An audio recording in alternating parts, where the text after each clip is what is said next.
Hey, welcome back to the channel. There's actually cobwebs in here. It's been so long. Anyway, today is truck day. It's kind of a last minute before the big road trip. I need to service the air conditioning. I have not checked the pressures on it, and I know at some point I had, you should service it after so many years. I don't think I've messed with it. It's probably been 5 or 6 years, and I am heading across, through the desert, like 110 plus desert on the highway. And although it performs okay in San Diego, I don't know what it's gonna do in that high heat. I know that if you got way too much pressure or under pressure, I'm more concerned that the Freon is not doing its Freon stuff. So I'm gonna squeeze some new stuff in there, vac it out. I wanna know what it's doing, like make sure it's not low. Because once I hit them 110 degree Fahrenheit temps out there, this thing may not perform. And I got hours and hours of windshield time to get through this stuff. So this is kind of a last minute. I thought about it. Let me just do it real quick. So that's what we're doing today. I'm gonna get this guy fired up and warmed up. Actually, I gotta move the van. Gotta go do some logistics with it. I gotta go pick up a roof rack for a 4Runner that's getting installed tonight. We may even YouTube that. Anyway, welcome to the old family van, which is a cargo van now.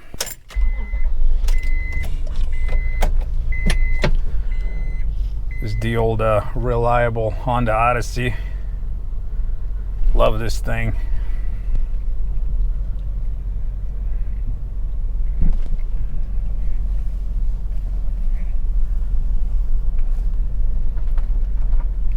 Yeah, don't use it much as a family car. It's nice with the, extra passengers, but I mostly...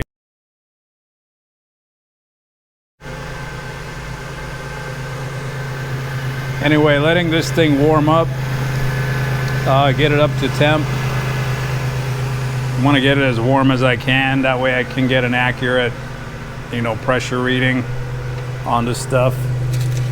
Get all my crazy stuff out. I remember one of my friends gave me shit that, do you own anything that's post World War II? Actually, I do. That's my vacuum pump. Oldie but a goodie. The bench is almost clean enough to actually set something on it.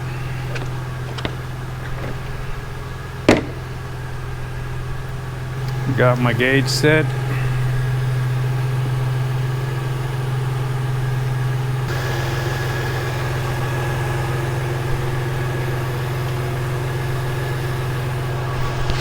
All right, got the gauges going. I got 20 on the low side, 150 on the high side.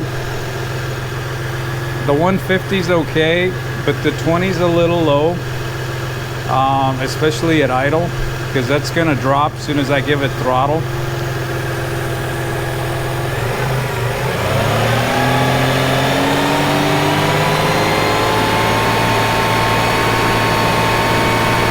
So it's low.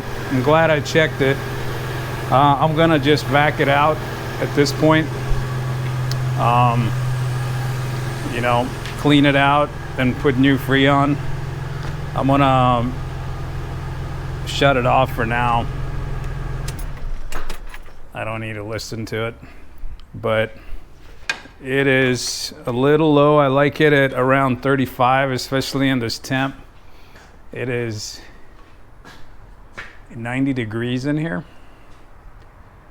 89.6. And hook this guy to the vacuum pump. So I'm gonna let the vacuum pump do its thing. There's not much Freon left in there, so it's mostly just air coming out. I don't even smell the Freon. So I'm gonna pull vacuum on it. It's gonna sit there. Probably let it sit about 10 minutes with a negative pressure. That helps boil out all the moisture out of the line. Also is a good way to check for leaks too. I know there's no obvious leak because there was still pressure, but now the pump is gonna start doing its thing here and start pulling vacuum as you see it. It's gonna let it do its thing.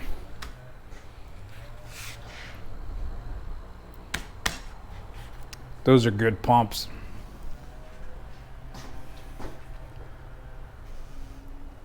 So there's my vacuum. So yeah, about 10 minutes, I'll let it do its thing, and then basically I take the pump out of the loop, and then this yellow thing gets hooked to the Freon bottle, and fill it up.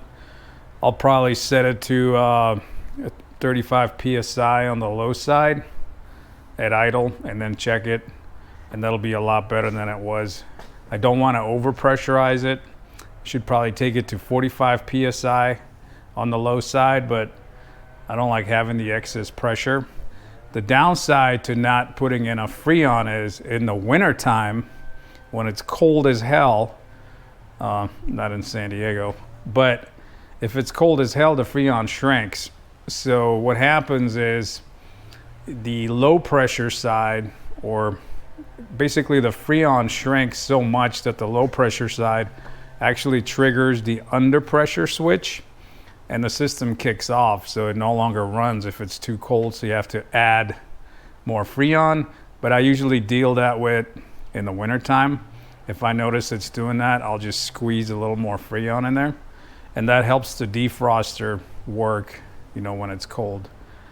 But with the temps I'm going into right now, I don't care about that part. So you can see it's pulling the vacuum. We're at about negative 22 psi on the pressure. I'm just gonna let it sit there. Anyway, we're back. It's still got vacuum on it. It's actually been like that for 30 minutes. I had to leave and go pick up the that roof rack for the Forerunner. So we're gonna shut this off here.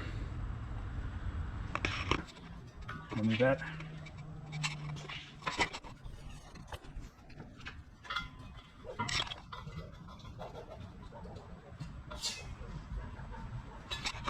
Get this on there.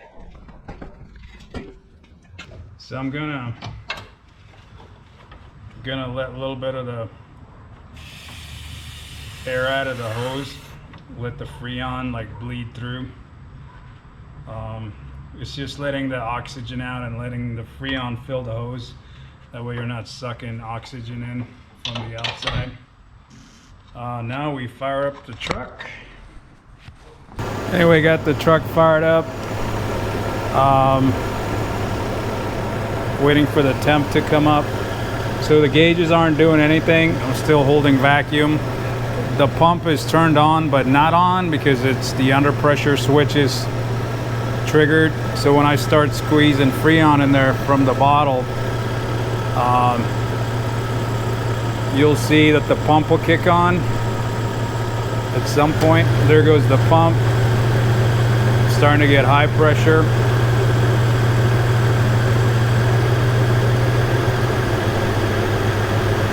So we're at roughly at 10. I'll let some more in.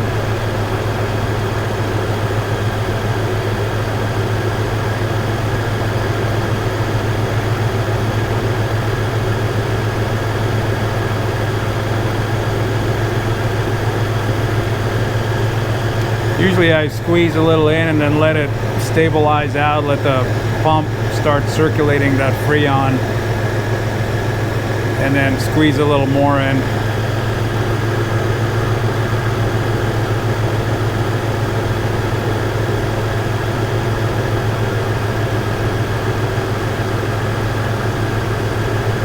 I'm gonna rev it up a little bit to help circulate it.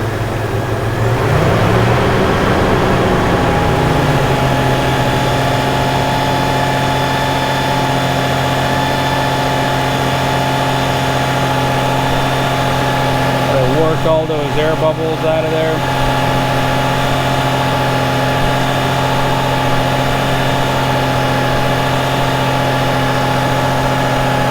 Got 30 high sides coming up. The high side is up because the radiator fan clutch is not kicked in. If you're driving, that would actually drop.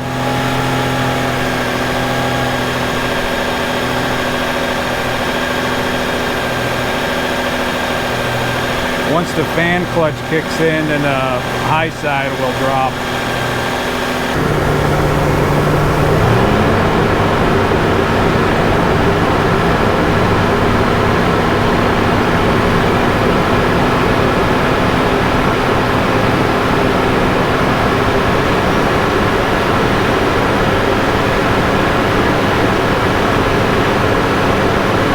Like it where it's at. Should be blowing cold air now. Yeah, we're good. We are good. It's actually noticeably cooler on the inside. I'm glad I did this before the trip.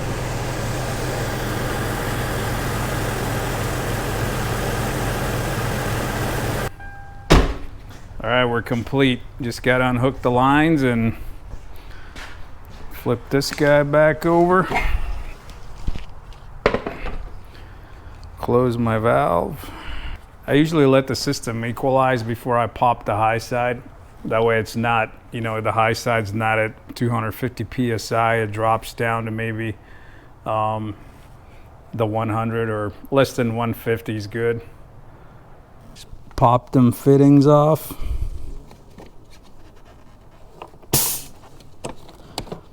There's one. There's the high side. Put the nipples back on. Don't forget your caps. And I always depressurize my hoses because I don't use it often enough. This way the hoses don't sit there with pressure on them. And that's it. Anyway, AC's filled, ready for the road trip. By the time you're watching this, I'm probably already back. Thanks for watching, and until next time.